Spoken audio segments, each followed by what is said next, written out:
अभी हम लोग एक केस स्टडी पर बात कर रहे थे, इनाम गांव पर बात कर रहे थे और यह सारी चीजें जो हैं वो पृष्ठ संख्या 45 पर थी। अब हम लोग आगे बढ़ेंगे इस कक्षा के माध्यम से। अब हम लोग इनाम गांव के अलग अलग चीजों की बात करेंगे जो हम लोगों ने पिछली कक्षा में नहीं की थी। यानी कि अब हम लोग बात करेंगे टूल्स एंड पॉटरी की, अब हम लोग बात करेंगे ईटिंग हैबिट्स की, बात होगी आर्टिफैक्ट्स की, बात होगी ब्यूरियल की और बात होगी डिक्लाइन की। तो आते हैं, सबसे पहले बात करते हैं हम लोग टूल्स एंड पॉटरी, यानी कि इस समय यानी कि इनाम गांव में कौन कौन से टूल्स का प्रयोग होता था, कौन कौन से अलग अलग यंत्रों का प्रयोग होता था और साथ ही साथ कैसे कैसे मिट्टी के बर्तन वगैरह बनते थे, उसकी बात करते हैं। तो लिखा हुआ टूल्स एंड पॉटरी में, archaeologist have found red pottery with black design on them at इनाम गांव। इनाम गांव में जो पुरातत्वविद हैं उन्होंने देखा, उन्होंने जब वहां की खुदाई की तो उन्होंने देखा कि यहाँ पर लाल रंग के मिट्टी के बर्तन और उस पर काले रंग का जो डिजाइन है, नक्शा है, वो मिलता है, वो दिखा इन लोगों को। टूल्स फाउंड एट इनाम गांव वेयर मेड ऑफ स्टोन। यहाँ पर जो औजार हथियार मिले वो पत्थरों के बने हुए थे, probably used for cutting plants and animal hide. और माना गया कि ये सारी चीजें जो है पेड़ की कटाई या फिर जानवरों को पकड़ने के लिए या काटने के लिए इस्तेमाल किया जाता होगा, प्रयोग किया जाता होगा। Copper was known to the people. जो तांबा है, चूंकि ये तांबे युग का, ताम्र युग की बात ही कर रहे हैं हम लोग, चैल्कोलिथिक एज की बात ही कर रहे हैं, जिसका मतलब कॉपर एज होता है, ताम्र युग होता है, तांबा युग होता है, तांबा काल होता है। तो लिखा हुआ है कि copper was known to the people, तांबा का लोगों को जानकारी था, but it was not used much, लेकिन फिर भी इसका प्रयोग वो लोग ज्यादा नहीं करते थे, क्योंकि आयरन था, उसी का ज्यादा प्रयोग होता था। ईटिंग हैबिट की बात करते हैं, उस समय के लोगों का जो खान पान वाला जो आदत था या फिर किस तरीके का खाना खाते थे उसकी बात करते हैं। तो लिखा हुआ है, people grew crop such as wheat, barley, lentils, peas, grams and beans. People जो है यहाँ पर जो इस समय के लोग थे वो अलग अलग फसलों को लगाते थे, अलग अलग फसलों की बुआई करते थे, कृषि करते थे, चाहे वो गेहूं हो, बार्ली हो, अलग अलग तरीके के दाल हो, इन सारी चीजों की, बीन्स की बात करें, मटर की बात करें, ये सारी चीजें जो है इस समय प्रयोग में आता था। दे डोमेस्टिकेटेड, अगर हम लोग जानवरों को पालने की बात करें तो ये लोग मवेशी को, सिप को यानी कि भेड़ को, गोट, बकरी, डॉग, कुत्ता, हॉर्स, घोड़ा, पिग, सुअर, इन सारे चीजों को पालते थे। People ate plant food, meat and dairy product. और जो इंसान थे इस समय के, वो पता लगा इस खुदाई के बाद आर्कियोलॉजिस्ट को, पुरातत्वविद को, पुरातत्व विभाग को, कि इस समय के लोग जो हैं वो पेड़ पौधे से जुड़ा हुआ खाना खाते थे, मीट जानवरों का मांस खाते थे और डेयरी प्रोडक्ट यानी कि दूध वगैरह का प्रयोग किया करते थे जो जानवरों से निकलता था। आगे आर्टिफैक्ट्स, अब कलाकृति की बात करेंगे। तो कलाकृति के बारे में लिखा हुआ है, artefacts found in Inamgaon are terracotta figurines such as animal figurines and beads made of terracotta, semi precious stone, ivory and even sea shells. इस समय अगर हम लोग अलग अलग कलाकृतियों की बात करें तो टेराकोटा वाला जो डिजाइन था, टेराकोटा वाला जो पद्धति था, टेराकोटा क्या होता है इसकी बात हम लोगों ने कर ली है, तो टेराकोटा वाला पद्धति के बने हुए अलग अलग जो है वो कलाकृति इस समय दिखते हैं, इस समय के दिखते हैं इस खुदाई में। All these indicate trade relation with the other settlement. और इन सारे चीजों से यह भी पता चलता है कि इन लोगों का दूसरे लोगों के साथ भी व्यापारिक संबंध रहा होगा। आगे, the most frequent animal figure is the bull which might have been worshipped. और सबसे ज्यादा अगर जानवरों की यहाँ पर बात दिखती है तो वो दिखती है सांड वगैरह की, जो माना जाता है कि उस समय सांड का पूजन जो है वो बहुत ज्यादा किया जाता होगा। आगे अब हम लोग बात करेंगे और बात करेंगे ब्यूरियल का, यानी कि इस समय दाह संस्कार कैसे किए जाते थे, यानी कि इनाम गांव में दाह संस्कार कैसे होता था, अब इसकी बात हम लोग करेंगे। तो देखते हैं burial. Objects were placed inside burials, जो जिसका दाह संस्कार किया जाता था उसको ब्यूरियल्स में, यानी कि जहां पर दाह संस्कार किया जाता था वहां पर कब्र कह लें या फिर जगह कह लें, वहां पर रख दिया जाता था।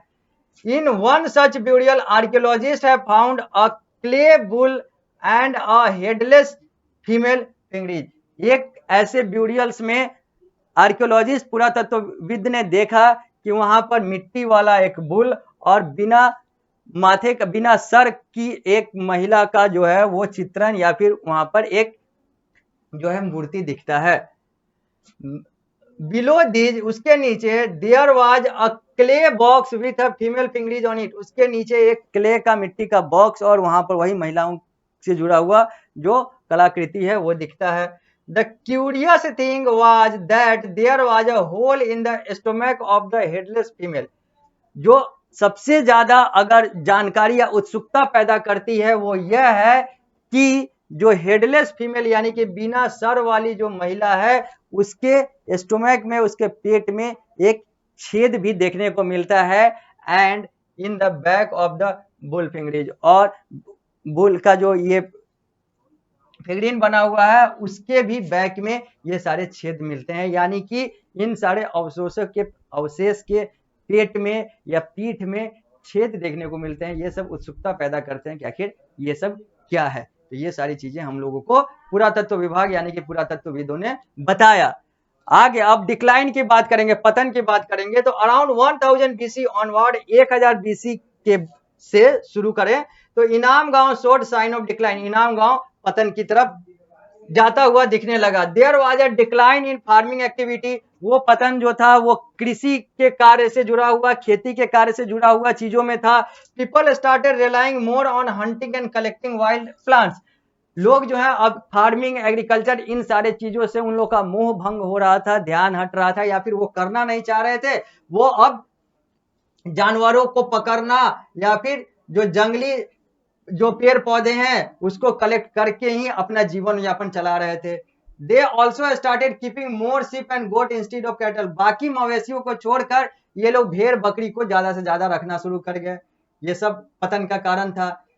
There were changes in the kind of houses they lived in, जिस तरीके के घर में रहते थे उसको भी इन्होंने बदलना शुरू कर दिया, उसमें भी बदलाव किया। Instead of the large rectangular house, जैसा कि ये पहले बड़े और रेक्टेंगुलर आकार के चौकोर आकार के घरों में रहते थे, we find small round huts, बाद में यह छोटे छोटे घर और गोलाकार तरीके के कुटिया बनाने लगे और उसमें रहने लगे।